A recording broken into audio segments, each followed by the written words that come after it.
AM వార్తలకి స్వాగతం. ముందుగా ముఖ్యాంశాలు. అక్రమంగా తరలిస్తున్న 24 కేజీల గంజాయి స్వాధీనం. ఎవరైనా గంజాయిని తరలిస్తూ ఉంటే 100కి డయల్ చేసి సమాచారం అందించాలి. వెల్లడించిన డీఎస్పీ రామచంద్ర. శ్రీవారి సేవలో కన్నడ సినీ నటుడు ఉపేంద్ర. రేపు కబ్జా సినిమా విడుదల సందర్భంగా స్వామివారి ఆశీస్సుల కోసం వచ్చామని వెల్లడి. వార్తల్లోని వివరాలు. నేడు చిత్తూరులోని ఎస్వి సెట్ కళాశాలలో ఉదయం 8 గంటల నుండి తూర్పు రాయలసీమ పట్టభద్రుల ఎమ్మెల్సీ ఎన్నికల కౌంటింగ్ ప్రక్రియ ప్రారంభమైంది. పట్టభద్రుల నియోజకవర్గంలో 2,68,387 మంది ఓటర్లు తమ ఓటు హక్కును వినియోగించుకున్నారు. అధికారులు పట్టభద్రుల నియోజకవర్గ కౌంటింగ్ 40 టేబుల్ ఉపయోగించారు. ఉపాధ్యాయ నియోజకవర్గంలో 24,741 మంది ఓటర్లు తమ ఓటు హక్కును వినియోగించుకున్నారు. అధికారులు ఉపాధ్యాయ నియోజకవర్గ కౌంటింగ్ 14 టేబుల్ వినియోగించుకున్నారు. ఎన్నికల కౌంటింగ్ లో 193 మంది కౌంటింగ్ సూపర్వైజర్లు, 551 మంది కౌంటింగ్ అసిస్టెంట్లు, 172 మైక్రో అబ్జర్వర్లు ఎన్నికల విధులు నిర్వహించారు.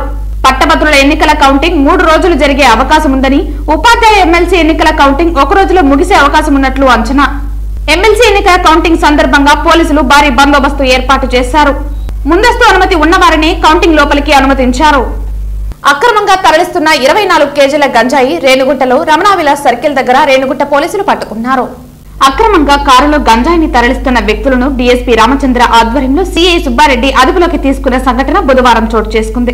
బుధవారం నాడు వాహనాలు తనిఖీ చేసే నేపథ్యంలో TN02 BD 0538 నంబర్ గల ఒక కారుని రమణ విలాస్ సర్కిల్ వైపు నుండి స్పీడ్ గా వస్తూ కొంత దూరంలో పోలీసులను చూసి కారును ఆపి అందులో ఉన్న వ్యక్తులు పారిపోతూ ఉండగా వారిలోని ఒక వ్యక్తి అయిన రేణుగుంట మండలం తూకివాకం పంచాయతీ ఏఎన్ఆర్ కాలనీకి చెందిన కుమార్ అనే వ్యక్తిని పట్టుకుని కారుని తనిఖీ చేయగా 19 కేజీల గంజాయిని స్వాధీనపరుచుకున్నారు. కుమార్ ని విచారించగా అతను ఇచ్చిన సమాచారం ప్రకారం అదే రోజు 6 గంటలకు రేణుగుంట మండలం అంకమనాయుడు మిట్ట గ్రామం వద్దకు వెళ్లగా పురుషోత్తమన్, మణికంఠం, రాజు, పెరుమాల్ శివ, పెరుమాల్ కన్నన్ నలుగురు వద్ద నుండి సుమారు 4 కేజీల గంజాయిని స్వాధీనపరుచుకున్నారు. వారందరినీ అరెస్టు చేసి వారి వద్ద నుండి మొత్తం 24 కేజీల గంజాయిని స్వాధీనం చేశామని, గంజాయి విలువ సుమారు 75,000 రూపాయలు ఉంటుందని, వారందరినీ రిమాండ్ కు తరలిస్తున్నామని డీఎస్పీ రామచంద్ర, సిఐ సుబ్బారెడ్డి తెలిపారు. ఓటేరుకు చెందిన వంశీ గంజాయి స్మగ్లర్ పరారీలో ఉన్నట్లు పోలీసులు తెలిపారు. అక్రమంగా గంజాయిని తరలిస్తే కఠిన చర్యలు తప్పవని, ఎవరైనా గంజాయిని తరలిస్తూ ఉంటే 100కి డయల్ చేసి సమాచారం అందించాలని డీఎస్పీ రామచంద్ర తెలిపారు. రామకృష్ణాపురం సర్కిల్లో వెహికల్ చెకింగ్ ఉన్నారు. అక్కడి నుంచి ఒకటి రమణ విలాస్ నుంచి ఒక కారు వచ్చి రెడ్ కలర్ ఒక I20 కారు చూసేసి పోలీసులు చూసి కొద్ది దూరంలో 2 వ్యక్తులు పారిపోతారు. కారు ఆపేసి దాంట్లో 2 వ్యక్తులు కారు నుంచి పారిపోతారు. ఒక అనుమానాస్పదం పోయి మా స్టాఫ్ సుబ్బారెడ్డి వీళ్ళంతా పోయి పరిగెత్తుకుంటూ పోయి ఆ కారులో ఒకరిని పట్టుకుంటారు. దాంట్లో 2 పారిపోతారు. ఆ కారులో పట్టుకున్న అతన్ని Kumar ANR colony Gajulamandalam PS limits Renigunta మండలం అతన్ని విచారిస్తారు. ప్లస్ అతని కారులో చెక్ చేస్తే దాదాపు 19 కిలోలు గంజాయి ప్యాకెట్, 19 కిలోలు. 2 వ్యక్తుల కోసం కూడా మనం ప్రయత్నిస్తాము. బట్ వాళ్ళు ఫాస్ట్గా పారిపోవడం వల్ల పట్టుకోలేదు. అతన్ని విచారించేస్తే అంటే మీరు ఎక్కడ తెచ్చారో ఏంటంటే అతను కూడా 2 పేర్లు చెప్తారు. ఆ లోక అతను, కుర్రకాలం అతను జార్జ్, దిలీప్, రంజిత్. విశాఖపట్నం నుంచి మేము కొనుక్కున్నాము. అక్కడ వీళ్ళంతా కొనుక్కున్నాము. మాకు మాత్రము 3 తీసుకొని పోండి. మీరు చెన్నైకి కొంతమంది పోతా మధ్యలో అంకమనాయుడు మిట్టలో ఒక వ్యక్తి ఉన్నాడు, మణికంఠకు కొద్దిగా ప్యాకెట్ ఇచ్చిపోండి అని చెప్తారు. సరే అని చెప్పేసి ఈ కుమార్ చెప్పిన స్టేట్మెంట్ ప్రకారం ఇక్కడ కారులో ఉన్నటువంటి 19 కేజీలు గంజాయి సీజ్ చేశాము. తర్వాత అంకమనాయుడు పెట్టకపోతే మిట్టకు మన గాజులమండలం లిమిట్స్లో అక్కడికి పోతే, మన లిమిట్స్లోనే రేణుగుంట PS లిమిట్స్లో అక్కడికి పోతే మనీ ఉంటాడు. మనీ పక్కన మనీని విచారించేసి ఆడ మనీ పక్కన రాజు, కమల్ కన్నన్ అనే 3 ఉంటాడు. అతను వంశీ కూడా ఉంటాడు. ఈ పోలీసు వచ్చే మూమెంట్లో వంశీ పారిపోతాడు. వాళ్ళు చెక్ చేస్తే నలగర్ దగ్గర కూడా కిలో గంజాయి 4 కిలోలు ఉంటుంది. ఆంధ్రప్రదేశ్ సచివాలయంలో శాఖ మరియు క్రీడా శాఖ అధికారులతో రాష్ట్ర పర్యాటక, సాంస్కృతిక, క్రీడలు మరియు యువజన సర్వీసుల శాఖ మంత్రి ఆర్కే రోజా సమీక్షా సమావేశం నిర్వహించారు. ఈ సమీక్షలో SAAP chairman Byreddy Siddhartha Reddy, principal secretary Vani Mohan IAS, SAAP MD Harshavardhan మరియు ఇతర అధికారులు పాల్గొన్నారు. అమరజీవి పొట్టి శ్రీరాములు జయంతి సందర్భంగా సచివాలయంలో ఆయన చిత్రపటానికి పూలమాలలు వేసి సీఎం వైఎస్ జగన్మోహన్ రెడ్డి నివాళులర్పించారు.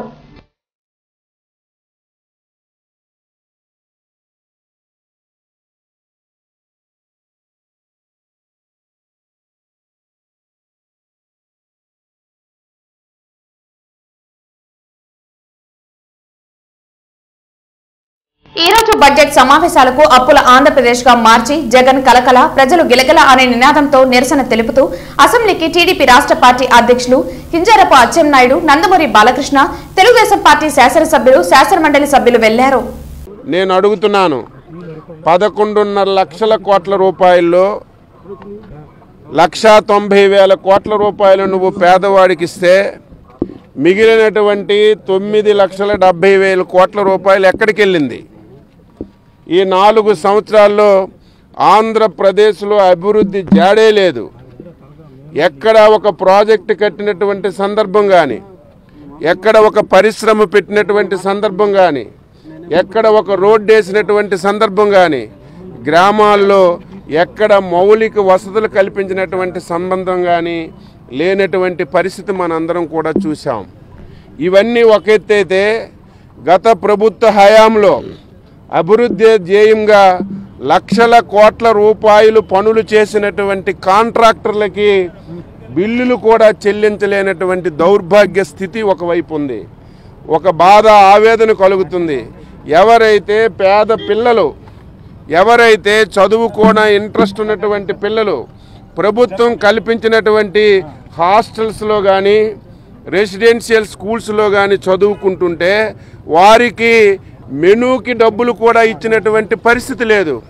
రెసిడెన్షియల్ స్కూల్స్లో ప్రిన్సిపాల్స్ వారి దగ్గర ఉన్నటువంటి బంగారాన్ని తాకట్టు పెట్టి అప్పు చేసి ఈరోజు సరుకులు కొని పేదవాడికి, పేద పిల్లలకి భోజనం పెట్టినటువంటి పరిస్థితి ఈ రాష్ట్రంలో ఉండడం చాలా దౌర్భాగ్యమైన స్థితి. అందుకే ఈరోజు ఈ అప్పుల మీద ఈ జగన్మోహన్ రెడ్డి రాష్ట్రాన్ని అప్పుల ఆంధ్రప్రదేశ్గా మార్చాడు. ఆయన ఒక అప్పుల అప్పారావుగా తయారయ్యాడు.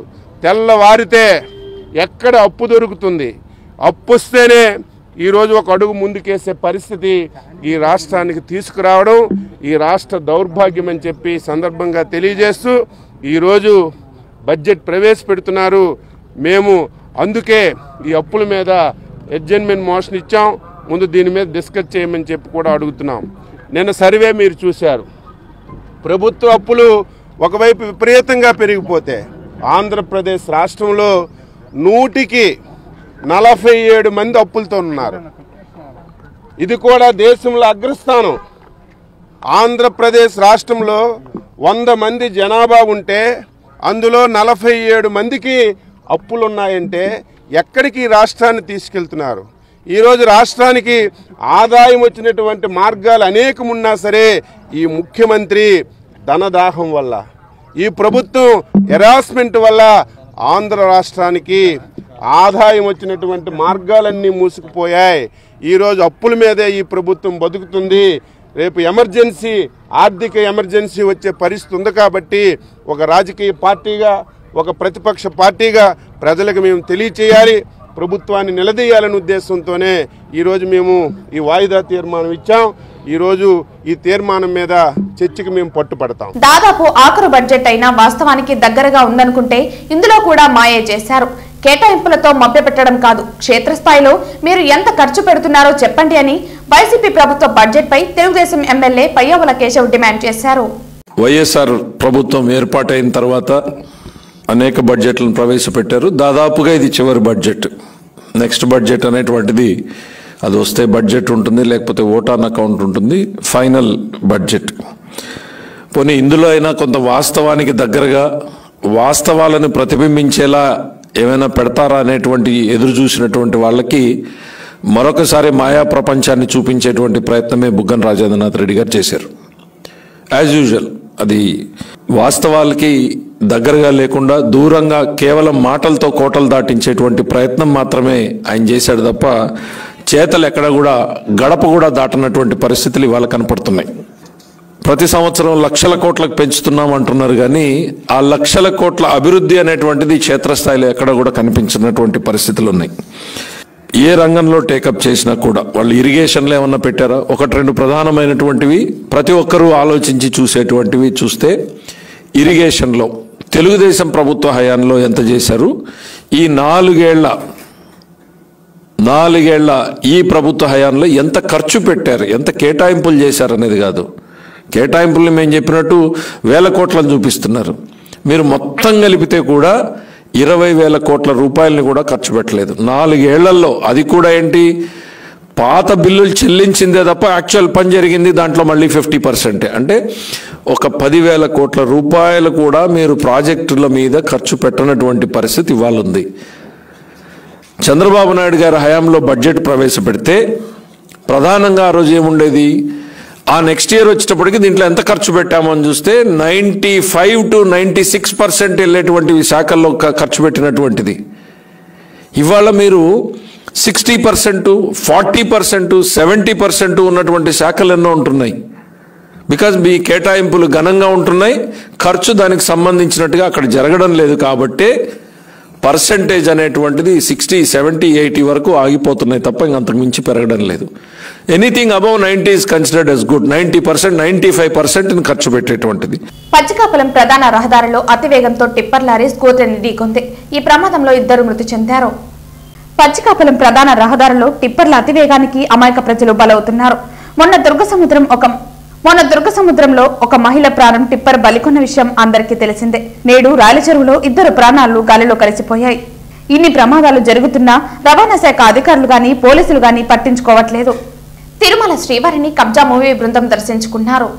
గురువారం ఉదయం స్వామివారి నైవేద్య విరామ సమయంలో కన్నడ హీరో ఉపేంద్ర, దర్శకుడు చంద్రు, ఆర్ఎస్ లక్ష్మీప్రసాద్, రామచంద్ర గౌడులు కలిసి స్వామివారి సేవలో పాల్గొని మొక్కులు చెల్లించుకున్నారు. అనంతరం వీరికి ఆలయ రంగనాయకుల మండపంలో వేద పండితులు వేద ఆశీర్వచనం అందించగా ఆలయ అధికారులు పట్టు వస్త్రంతో సత్కరించి స్వామివారి తీర్థ ప్రసాదాలను అందజేశారు. దర్శన అనంతరం ఆలయం వెలుపల కన్నడ సినీ నటుడు ఉపేంద్ర మీడియాతో మాట్లాడుతూ కబ్జా సినిమా రేపు విడుదల కానుందని, అందరూ కబ్జా సినిమాను చూసి ఆశీర్వదించాలని ఆయన కోరారు. సినిమా విడుదల సందర్భంగా స్వామివారి ఆశీస్సుల కోసం వచ్చామని, RRR సినిమాకు ఆస్కార్ అవార్డు రావటం చాలా గర్వకారణంగా ఉందని, ప్రపంచమే మన వైపు చూస్తోందని ఆయన కొనియాడారు. ఆస్కార్ అవార్డు వచ్చేది మన చేతుల్లో లేదని, కానీ అందుకు తగ్గట్లు ప్రయత్నం నిరంతరం చేస్తున్నామన్నారు. అనంతరం కబ్జా మూవీ డైరెక్టర్ ఆర్ చంద్రు మాట్లాడుతూ కబ్జా చిత్రానికి కథ రాయటానికి స్వామివారి ఆశీస్సులు తీసుకోవటం జరిగిందని, ఇప్పుడు చిత్రం విజయం సాధించాలని వేడుకోవడం జరిగిందన్నారు. అభిమానులు కబ్జా చిత్రంను ఆదరించాలని చంద్రు కోరారు. అవునవును, అందుకే ఇక్కడ వచ్చాము ఆశీర్వాదం తీసుకునేందుకు. కబ్జా రేపు రిలీజ్ అవుతా ఉంది, అందరూ చూడండి, మీ ఆశీర్వాదం కావాలి. డైరెక్టర్ గారు ఇక్కడ వచ్చారు, డైరెక్టర్ అండ్ ప్రొడ్యూసర్, మీరందరూ ఆశీర్వాదం ఇతనికి కావాలి. ఇంకా పెద్ద పెద్ద ఆశీర్వాదాలు పూజ మర్తలు, ఒక యాక్షన్ థ్రిల్లర్ ఆశీర్వాదం, జనాల ఆశీర్వాదం దొరికితే అన్నీ దొరుకుతుంది. డెఫినెట్గా వీఆర్ ఆల్ ప్రౌడ్. యాక్చువల్లీ మన RRRకి వచ్చింది మన ఇండియన్ ఇండస్ట్రీకే వచ్చింది లాగదు. We're all so happy. వాళ్ళంతా ఎక్స్ట్రాండరీ పర్ఫార్మెన్స్కి, ఎక్స్ట్రాండరీ మేకింగ్కి, ఆ టాలెంట్కి మనం ఏం చెప్పేది వద్దు, ఇడీ ప్రపంచమే చెప్తా ఉంది ఇప్పుడు. అది are all very happy actually Oscar వచ్చిందని. మనం వర్క్ చేస్తూ ఉంటాం, అది వచ్చేది వెళ్ళేది మన చేతిలో లేదు. మనం వర్క్ చేస్తాము, అది భగవంతుడి ఆశీర్వాదం ఉంటే అన్నీ వస్తుంది. ప్రయత్నం చేస్తాము. ఈరోజు కబ్జా రేపు రిలీజ్ అవుతా ఉంది. ఈ కబ్జాకి ఫస్ట్ నేను ఓంకారం వేసినప్పుడు మా తిరుపతి తిమ్మప్ప శ్రీనివాసుల ఆశీర్వాదంతో నేను ఫస్ట్ స్టార్ట్ చేసింది. ఆ రోజే ఎవ్రీడే నేను ప్రతిరోజు కూడా దేవుని తెలుసుకొని కబ్జా సినిమాని ప్రతిరోజు షూటింగ్ చేసాము, స్క్రిప్ట్ రాసుకున్నాము అంతా. ఈరోజు మనము Upendra sir, Ramachandra Gowda sir, Lakshmiprasad sir, మన KP శ్రీకాంత్ సార్ ప్రొడ్యూసర్, మన KP శ్రీకాంత్ సారు మన ప్రొడ్యూసరు. సో మనం అందరూ ఈరోజు వచ్చి రేపు రిలీజు ఆ భగవంతుని ఆశీర్వాదం తీసుకొని రేపు రిలీజ్ అవుతా ఉంది. అందరూ ఆశీర్వాదము కావాలి. Thank you sir. వార్తలు ముగించే ముందు ముఖ్యాంశాలు మరోసారి. అక్రమంగా తరలిస్తున్న 24 కేజీల గంజాయి స్వాధీనం. ఎవరైనా గంజాయిని తరలిస్తూ ఉంటే 100కి డైల్ చేసి సమాచారం అందించాలి, వెల్లడించిన DSP రామచంద్ర. శ్రీవారి సేవలో కన్నడ సినీ నటుడు ఉపేంద్ర. రేపు కబ్జా సినిమా విడుదల సందర్భంగా స్వామి వారి ఆశీస్సుల కోసం వచ్చామని వెల్లడి. ఈ వార్తలు ఇంతటితో సమాప్తం. తిరిగి వార్తల్లో మళ్ళీ కలుద్దాం. అంతవరకు సెలవు. నమస్కారం.